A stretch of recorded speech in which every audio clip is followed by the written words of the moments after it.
Kahapon sa T3, ilang pulis Bukawi, police clearance with a prize ang racket. Malabuhayin yung estilo, wawak-wakin ng T3. Sa modus, nagkamaliktad naman. Hindi pa man pulis ang aplikante, kinukutongan na ang instant police racket. Agad tinunaw ng T3. Kumpletuhin na natin ang listahan ng mga ungas nakatut na ng blackmail para ang babaeng winantusin niya. Ang kapal na mukha mo, boy! Dito sa T3 may kalalagyan ng mga organ na gaya nyo. Umpisahan na ang barasahan.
Siyempre, tamang timpla ika nga. Mamaya, abangan nyo ha. Sasaluduhan natin ang mga pedia doctors sa isang kilalang ospital dahil biruin mo, pinasok nila mga tol ang dating Cebu-Changi dyan sa pinagbuhatan Pasig. Nagpagot kita kapatid, kung meron tutulong sa mga batang inyong lingkod, nakilala namin si Lola Basurera. Biruin nyo, sa kabila ng kanyang katandaan, namumulot siya ng basura. Mapakain lang ang sarili at take note, nag-ampun pa ng katakot-takot na pusa. Tamang maglang ang walang alam. Parang kabuting nagsuputa ng mga motosiklo sa daan, pero hindi yan family car dahil sa isang bayan dito sa Metro Manila, bawal isakay ang mga bagets. Para di kayo masunto, alamin kung saan yan. At siyempre, sino ang uupo sa ating Silya Electrica? Isang matapang na kongresista ang tumanggap ng ating hamon kung sino siya tunghayan. Mga tiwali at pabaya, walang kawala, pananagutin, ambush. Kukuha ka ng police clearance bilang patunay na halagang ginawang kabulastugan. Pero anak ng alligator, paano kung ang tagapagbigay ng clearance dahil pa ang buhayang makakotong? Ang racket ng mga tarantulang mga ito. Ito na ang pulis sa Bukawi, Bulacan, sa full-saring ambush. Isang asset ang lumapit sa amin para ibuking ang racket ng mga pulis sa Bukawi, Bulacan. Ginagawa raw gatasan ng mga parak ang mga taong kumukuha ng police clearance sa kanilang tanggapan. Nagtataka lang ako kung ano yung 120 pesos na siningil sa akin dun sa pagkuha ng police clearance, samantalang yung may official receipt na 135. Bit-bit ang aming surveillance camera na kumpirma namin ang garapalang pangutong ng mga pulis sa mga aplikante. Matapos singilin ng 135 pesos ang asset naming nagpanggap na aplikante, aba, humirit pa itong si Sir. Kailangan pa raw magbayad ng additional na 120. Ano ito? Pambili ng merienda ng mga buhayang pulis? Sos Mario Step, tubuhan naman kayo ng konsensya. Meron namang resibo pero tignan nyo, sulat kamay at parang pambalot ng tinapa. Resibo yung lelong nyo. Ang siste, hindi makapalag ang mga pobreng aplikante dahil hindi bibigay sa kanila ang police clearance kung wala pang langis na 120. Anak kayo ng packing tape, i-pack up natin ang kabulustugan yan. Makakausap po natin ngayon si Colonel Jose Molavi Dueñas ng isumbong mo kay Chief PNP. Magandang hapon po, Colonel Dueñas, sir. Magandang hapon din po, sir. Aha. Ano ba naman itong mga pulis po na ito ng Bukawi, Bulacan, sir, na sa halip na makatulong, nanghihingi po ng pera? Nakuha ba yung mga pangalan ng mga pulis na ito? Oo, sir. Ibibigay ho namin sa inyo siguro mamaya, pero nakuha ang mga pangalan ng mga pulis na ito. Pero isa pa hong reklamo namin, hindi ko maintindihan kung kinukonsinti ba ng hepe nila na si Colonel Diaz, itong mga bata niya, dahil tinatawagan ho namin, kanina nakausap na namin, sabi sasagutin niya raw, pero ayaw na hong sumagot sa mga oras na ito. Okay, ganitong gagawin natin.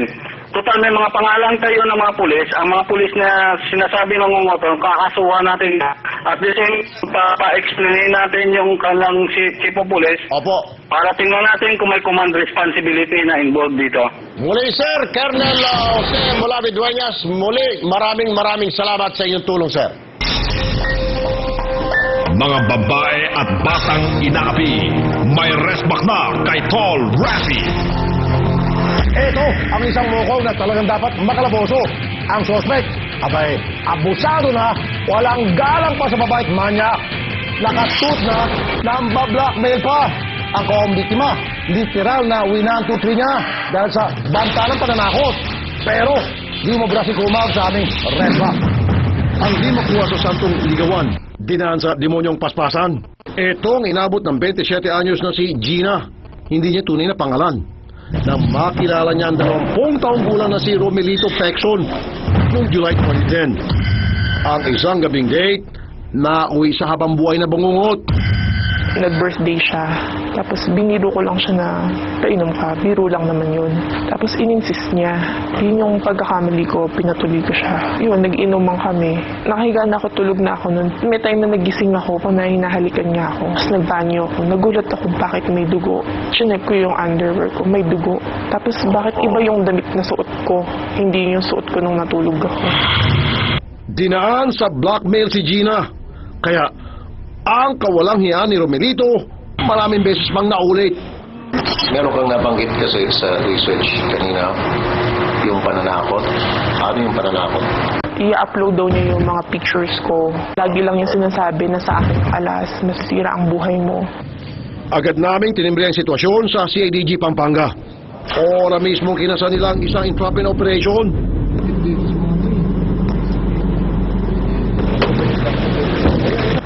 Sa bayan ng Daon na tiyempuan si Romelito.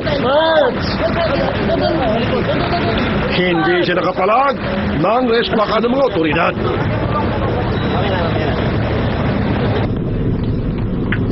Sinubukan namin kunan ng pahayag si Romelito. Pero ang taong nag-blackmail umano kay Gina gamit ang kamera, ayaw magsalita o marap sa kamera. Kumusta naman natin sa ang kaso at makakausap po natin ngayong hapon ang investigador na si SPO4 Felizardo Laigo. SPO4, magandang hapon, sir. Magandang hapon din po, sir. Nasa na po itong si Romelito Pexon, yung suspect na manyakis? So far po, itong si Romelito Pexon is at large siya ngayon kasi nirelease po siya ng inquest prosecutor. Pero teka muna, ano ito baka maliho yung pag-file nyo ng kaso, hindi nyo alam yung mga sistema o procedure sa pag-file ng kaso. Ano ito, entrapment operation na SPO4 Nahuli siya habang nagte-text siya, tinatakot niya yung biktimang si Gina. Okay? Opo.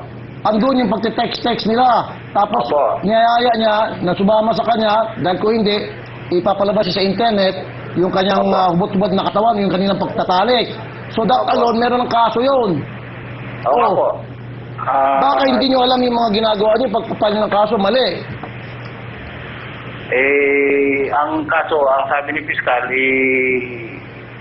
parang hindi raw enough yun.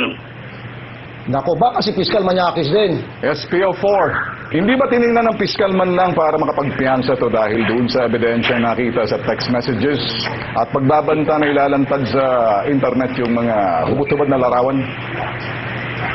Lahat po, sir, nung nasa cellphone nung biktima were presented sa kay Piskal. However, nag-rule si Piskal na i-release for the meantime.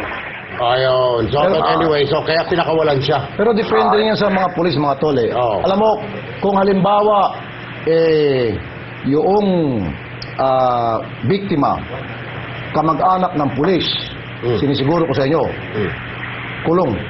Diretso-diretso, wala nang piyansa yung suspect. Kasi ito yung tinatawag na entrapment operation. Andun yung ebidensya na tinatakot nga yung babae na kung hindi ka sumama sa akin ngayon, hindi ka makipag-sex sa akin, ipapakita ko sa internet itong mga picture na pagtatalik natin. That alone is a crime. Yes, sir. Yes, sir. Hindi mo siguro kumbinsin yung piskal, kaya pinakawalan. Otherwise, dapat yun, ikinulong at saka pinagpiyansa. yung kaso namin talaga medyo mahina kasi during the inquest proceedings, tinatanong nung piskal kung may relasyon sila before. Sinagot ng victim parang hindi niya madirektang sabihin oo, hindi rin niya madirektang hindi. Okay. So, the fiscal, nag-doubt yung fiscal na it seems na parang dinirect yung complainant natin, yung biktima natin na isubmit yung mga ebidensya na yun. Okay. Okay, maraming salamat po sa inyo, SPO4 Felizardo Ligo. Sir, magandang hapon, sir. Opo, sir. Salamat po. Agad kaming humingi ng payo kay Attorney Mel Santamaria, ang resident attorney ng TV5 sa nasabi kaso. Kaya halimbawa, nag-commit ka ng rape. Ang kaparusahan niyan habang buhay. Pero kung ebidensya naman ay pansamantalang sa turing ng piskal ay hindi malakas, talagang pwedeng magpiyansa yan. At depende na rin daw sa piskal na may hawak ng kaso. Halimbawa, pag-blackmail through cellphone and text o video, baka hindi talagang tuwirang mapatunayan na ang nag-blackmail nga ang nagsulat dun sa cellphone o nagsulat sa internet. Kung hindi matukoy ng malinaw yan, pwede talagang patakasin yan. Babala, huwag paloloko. Mag-ingat, magbantay, modus. Alam niyo mga tol, dito sa Pilipinas, bad shot ang papel ng mga parak. Pero may mga kabataan gusto pa rin maging alagad ng batas. Etong isa na itatago natin sa pangalang Roland, imbes na makapasok bilang PO1, PO3. Putres ang hinabot sa modus ng instant police gas. Bata pa si Roland, gusto niya nang maging pulis. Kaya ngayon malaki na siya, inambisyon pa rin niyang maging para. Ang problema, sobra siya sa determinasyon. Kulang naman siya sa taas para magsuot ng tsapa. Pumunta po dito sa bahay ng ninong ko, ma'am, yung taong yun. Tapos nirepair ako ng ninong ko para sa application ko ng PNP.